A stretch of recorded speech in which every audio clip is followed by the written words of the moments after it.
So loving the messenger precedes your love for everything. And one of the reasons for this is because through the Prophet sallallahu alaihi wasallam, we learned the religion of Allah. He directed us to the right path. So your love for the Prophet should be greater than even loving yourself, let alone your family members, let alone your businesses, and let alone anything that you love. And this shouldn't be just claims as we see today. If we ask, or if you ask any Muslim, do you love the Prophet sallallahu alaihi wasallam? What would be the answer? They would say yes. And they may even get offended when they're asked this question. But you find the same people the furthest away from what he called to. You'll find that they're the furthest away from the way he spoke, and the furthest away from how he commanded us to look like, the furthest away from what he wanted for the ummah of Muhammad sallallahu alaihi wasallam. And I honestly believe that if the Prophet sallallahu alaihi wasallam was amongst us today, he'll be fought. Let me repeat that one more time, in case you heard it wrong. You think you heard it wrong. If the Prophet sallallahu alaihi wasallam was amongst us today, he will be fought. Now this might be alarming to you. And not just that, Abu Bakr, he'll be considered as a Khariji. And Umar ibn al-Khattab, he'll be considered as a person who causes too much fitna. Just imagine them walking down East London and they try to tell people, they try to call them towards al-Islam. What do you think would be the response of the people? How would they respond? How would you respond? And we can give real life examples.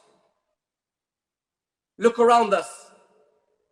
We don't learn knowledge and we don't seek knowledge for it to just be written in books and for it to be memorized. We learn knowledge and we seek it for us to act upon it and for us to look at our life and look at matters that we face on a daily basis. Such as if you told the restaurant owners to turn off the music, what do you think if the Prophet sallallahu alaihi wasallam or Abu Bakr or Umar or Uthman or Ali, if they was all walking down East London or West London or Birmingham or Manchester and they told the owners to turn off the music, they'll be told, go eat somewhere else.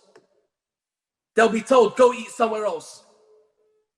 The people today who claim to love Allah subhanahu wa ta'ala, who claim to love the messenger of Allah, they need to weigh their claim next to the verses of Allah, where Allah subhanahu wa ta'ala mentions, وَمِنَ النَّاسِ مَنْ يَشْتَرِي لَهْوَ الْحَدِيثِ لِيُضِلَّ عَنْ سَبِيلِ اللَّهِ بِغَيْرِ عِلْمٍ.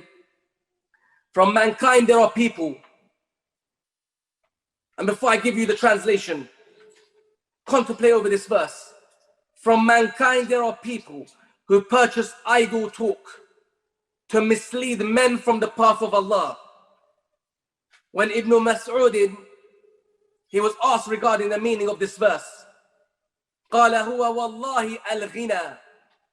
He said this, wallahi, this verse is about singing, music, things that Muslims listen to on a daily basis. And you might say, what's this got to do with the 40 hadith? You'll come to know. وَكَذَا قَالَ Ibn Abbas. And Ibn Abbas, he mentions the same thing regarding the verse. The meaning is, it means singing. وَجَابِرْ وَسَعِيدُ بْنُ جُبَيْرْ وَمُجَاهِدْ. These are giants of the past. Sahaba and Tabi'een who lived Islam